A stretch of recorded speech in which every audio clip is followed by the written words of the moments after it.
Salam sejahtera, terima kasih karena bersama dengan saya. Perikatan Nasional kalah di Nenggiri, prestasi terburuk dalam PRK. Wow, apa sebabnya sampai ianya menjadi prestasi paling buruk dalam PRK? Ada yang kata sebab Hadi, ada yang kata kerana Muhyiddin, dan ada yang ramai kata kerana Lebay LV ataupun Ustaz LV, yaitu merujuk kepada Anwar Musa. Apa pula pendapat anda semua? Kekalahan PN di Nenggiri merupakan prestasi terburuk gabungan itu dalam pilihan raya kecil PRK sejak pilihan raya umum ke-15 PRU15. Sebelum ini, walaupun tewas dalam PRK seperti di Pulai dan Simpang Jeram, Perikatan Nasional berjaya meningkatkan atau mengekalkan peratusan undi mereka. Namun keadaan sebaliknya berlaku di Nenggiri. 100% tiada satu pun yang positif diperoleh oleh Perikatan Nasional PAS Bersatu. Kalau dulu walaupun kalah bilangan undi meningkat, atau kalaupun kalah mereka hanya kalah kecil, ada saja yang boleh dikata, yaitu ada pertambahan bilangan PDM menang atau sebagainya. Kali ini semuanya serba tak kena, semuanya kalah teruk ke belakang, tersungkur, dihumban masuk ke Gua Musang. Berdasarkan keputusan rasmi semalam, peratusan undi PN di kerusi tersebut merosot daripada 53.3% tahun lalu kepada hanya tinggal 38.7%. Jumlah undi yang diterima juga menurun daripada 6.517 undi kepada 5.739 undi. Pengarah operasi pilihan raya PN untuk Nenggiri, Anwar Musa, mendakwa lebih daripada 2.000 penyokong PN tidak keluar mengundi kerana BN telah membeli undi. Namun demikian tidak mempunyai apa-apa bukti. Namun dia tidak dapat menjelaskan atau dia tidak menjelaskan kaitan antara kedua-dua dakwaan tersebut. Peningkatan kehadiran pengundi dan keputusan di pusat daerah mengundi PDM juga menunjukkan terdapat peralihan undi kepada Barisan Nasional. Berbanding pilihan raya negeri tahun lalu, PRK kali ini hanya terdapat penambahan 40 pengundi berdaftar. Namun, kadar keluar mengundi kali ini jauh lebih tinggi, iaitu 73.9% berbanding 61% tahun lalu. Peratusan undi BN juga meningkat kepada 61.3% berbanding 46.7%. Manakala jumlah undi yang diterima juga meningkat 3.384 undi kepada 9.091 undi. Ini dapat dilihat berdasarkan keputusan di PDM, di mana BN menang 17 daripada 20 PDM berbanding hanya 7 PDM tahun lalu. Meskipun tewas di PDM ladang CSEDC, Kesedar Limau Kesturi dan Pasir Tumbuh, Barisan Nasional berjaya mengurangkan majoriti PN daripada 3 angka di setiap PDM kepada tinggal 2 angka. Sebab sokongan beralih, kemenangan BN di Nenggiri adalah kali pertama sejak PRU15 selepas kerusi itu bertukar tangan. Apa sebenarnya yang mendorong peralihan sokongan kepada BN masih belum jelas buat masa ini. Antara sebab yang disebut-sebut ialah kemungkinan ada tindakan boikot daripada Bersatu. Nenggiri secara rasmi ditandingi oleh Bersatu, tetapi calon yang bertanding, Muhammad Rizwadi Ismail, adalah dari PAS dan diumumkan 2 hari sebelum hari penamaan calon. Manakala calon-calon yang dicadangkan oleh Bersatu telah pun diketepikan. Namun, antara perkembangan penting semasa tempoh berkempen ialah pemasangan mesin ATM pada 15 Ogos lalu di sebuah pasar mini di Kampung Jerek, Gua Musang yang memberi manfaat kepada kira-kira 30.000 penduduk. Sebelum ini, penduduk di Nenggiri terpaksa berjalan sejauh 50 km ke bandar Gua Musang untuk mengeluarkan wang daripada ATM. Sementara itu, kerajaan pada Jumaat lalu mengumumkan skim kenaikan gaji untuk penjawat awam. Ini juga merupakan PRK kali pertama di mana DAP, musuh lama UMNO yang kini menjadi sekutu, tidak terlibat dalam kempen. Sekian untuk kali ini, jangan lupa tinggalkan komen Anda, tekan butang subscribe. Salam sejahtera, terima kasih karena bersama dengan saya di Nazilin Unity Channel, ditulis oleh Norman Rezwan. BN hantar terus pas Perikatan Nasional terus ke dalam Gua Musang. Wow, macam main bola pula kan. Bila kalah masuk gua, bila kalah dia masuk gua karena troll. Ini kali ini bukan saja bola sepak, bahkan pilihan raya pun boleh dihantar masuk gua. Kali ini giliran Barisan Nasional hantar pas Perikatan Nasional terus ke dalam Gua Musang. Dalam perjalanan ke Nenggiri sehari sebelum mengundi, saya hubungi pakar penganalisis dan strategi UMNO. Kata saya, nak belajar dengan UMNO bagaimana nak tackle pengundi muda.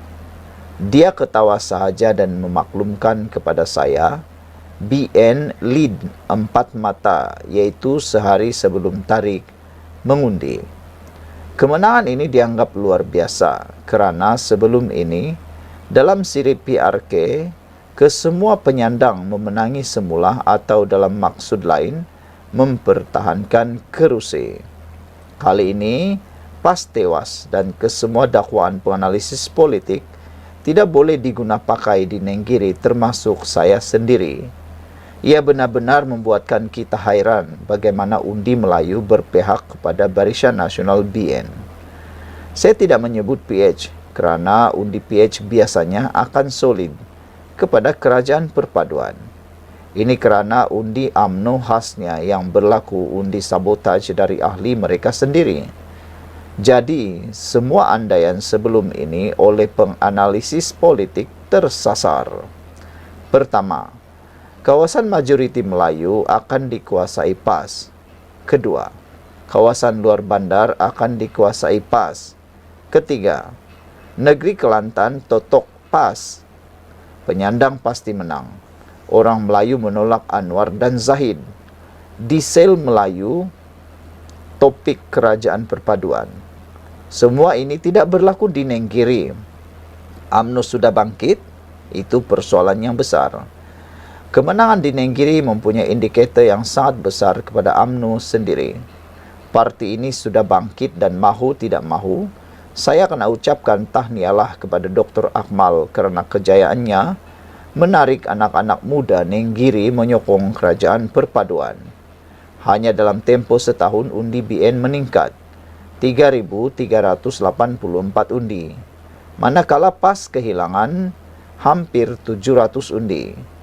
Maksudnya pengundi UMNO yang dulu mengundi PAS kerana termakan hasutan persepsi telah kembali ke pangkal jalan.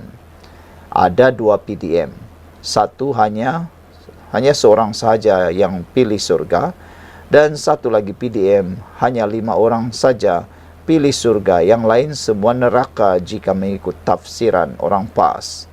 Saya bukan mahu mengambil kredit, tetapi dalam hati kecil berkata, formula yang pernah saya sebut 2023, mesyuarat media dan rakan-rakan parti saya sewaktu PRN dahulu, jangan fokus kepada ceramah-ceramah tetapi lebih kepada personal touch. Tapi ada suara sumbang menafikan, malas nak gaduh dalam mesyuarat. Siapalah saya untuk parti mendengar pandangan saya. Tapi UMNO menggunakan formula ini semula menurut pakar strategi parti itu 2 minggu sebelum pilihan raya ketika saya hadir mesyuarat di pejabat UMNO. Alasan saya ketika itu ialah Siri ceramah-ceramah mega atau kelompok era sekarang ialah 80% dihadiri oleh orang luar atau ahli parti dan bukan pengundi kawasan. Pengundi atau orang kampung dah tak minat datang ceramah.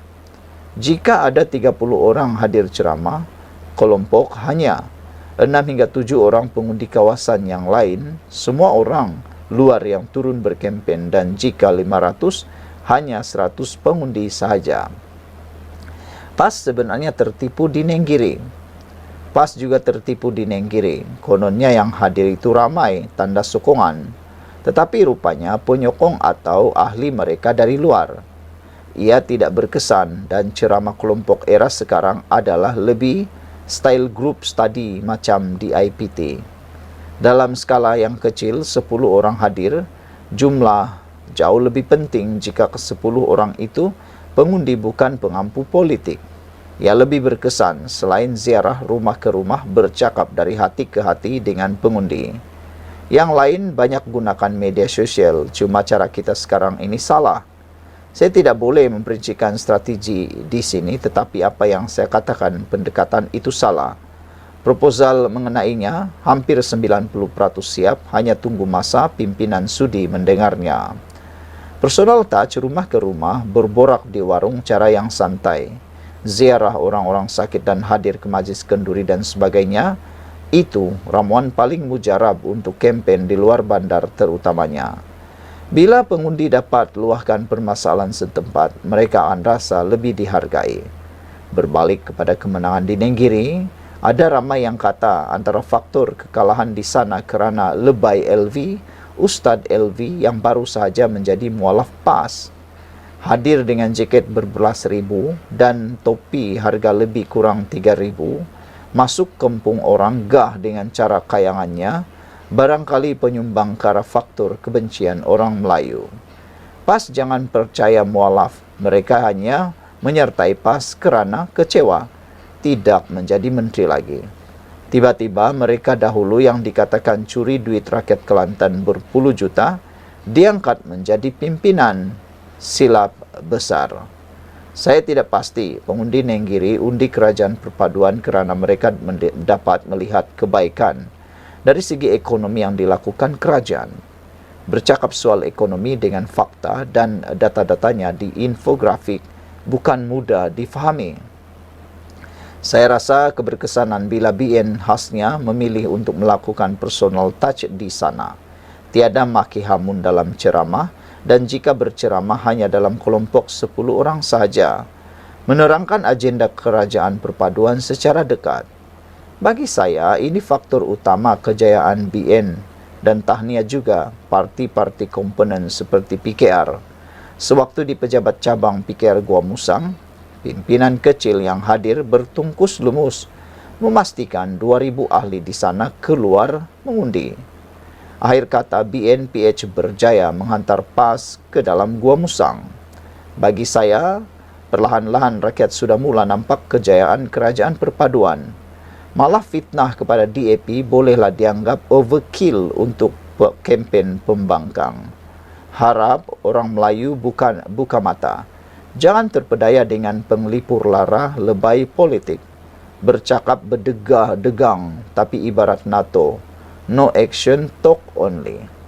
Saya ingin mengucapkan secara pribadi kepada Ashraf Wajdi yang saya anggap nadi kejayaan BN di Nenggiri selain faktor calon yang sesuai di sana. Sanggup berkampung demi memastikan Nenggiri berjaya ditawan. Itulah Tan Sri, punca Tan Sri lah. Punca Tan Sri pakai LV lah paskala netizen perli Anwar Musa. Sekian untuk kali ini. Jangan lupa tinggalkan komen Anda. Salam sejahtera. Terima kasih kerana bersama dengan saya di Nazilin Unity Channel. Benarkah kekalahan PRK Dun Nenggiri kali ini yang paling teruk dalam sejarah PRK disebabkan oleh kelemahan Tan Sri Anwar Musa? Ada netizen yang menulis, itulah Tan Sri. Punca Tan Sri pakai LV lah, paskalah. Netizen memerli. Dipetik daripada Harapan Daily. Susulan keputusan pilihan rakyat kecil PRK semalam yang berpihak kepada kerajaan perpaduan, nampaknya Tan Sri Anwar Musa kini menjadi sasaran usikan dan sindiran pengguna media sosial. Mereka mungkin membalas belum ini Anwar Musa di dalam hantaran-hantaran beliau dan dalam kenyataan-kenyataan beliau seperti sombong mengatakan, wah, Ambo dah terkenal, masyhur katanya. Dia masyhur di Malaya, kata beliau. Tetapi dia tidak sedar bahawa tindakannya itu kini mendapat perhatian semula daripada netizen, dan kini netizen pula memerli.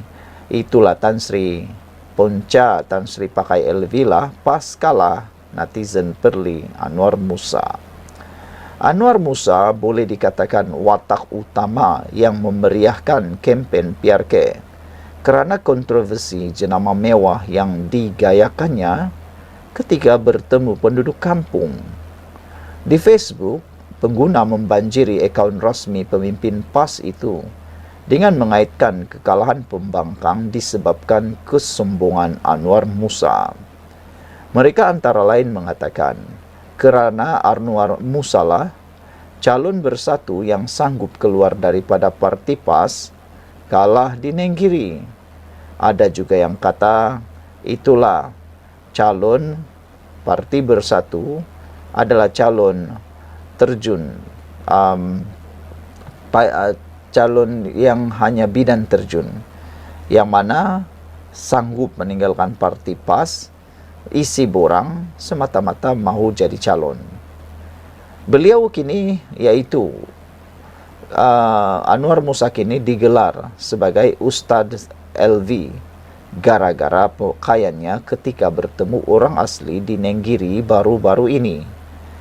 Itulah Tan Sri. Punca Tan Sri pakai LV lah, paskalah.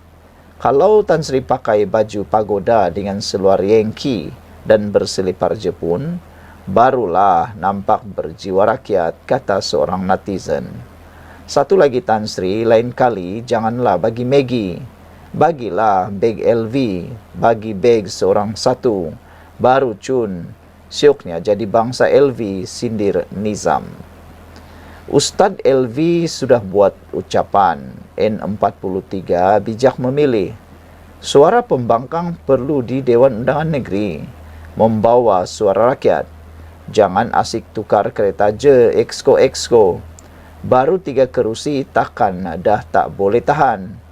Kuasa rakyat kena dengar, komen pula Muhammad Ismail. Pada masa sama, rata-rata menasihatkan agar PAS berhenti memburukkan parti lain yang bertujuan membunuh imej pihak lawan dalam ceramah-ceramah kempen mereka. Mereka menganggap pembangkang sudah terlebih mengata UMNO, sehingga tertelan kahak sendiri. Mereka juga yakin kekalahan PAS bersatu di kerusi tersebut kerana kesilapan mereka sendiri yang bermain dengan fitnah. Terima kasih kena bantu burukkan UMNO. Rakyat bosan politik buruk memburuk, bunuh-membunuh persepsi lawan. Berpolitik biar profesional, lawan prestasi, lawan merit. Bukankah orang Pak Kijo sendiri tak poven, tak guna? Rakyat Nenggiri tahu siapa yang boleh harap buat kerja bela nasib mereka, kata Abdur Rahim. Sekian untuk kali ini. Sah Awi YB Baharu Nenggiri, Barisan Nasional kembali bergaya, PAS tersungkur teruk. Sekian dulu, kita jumpa lagi.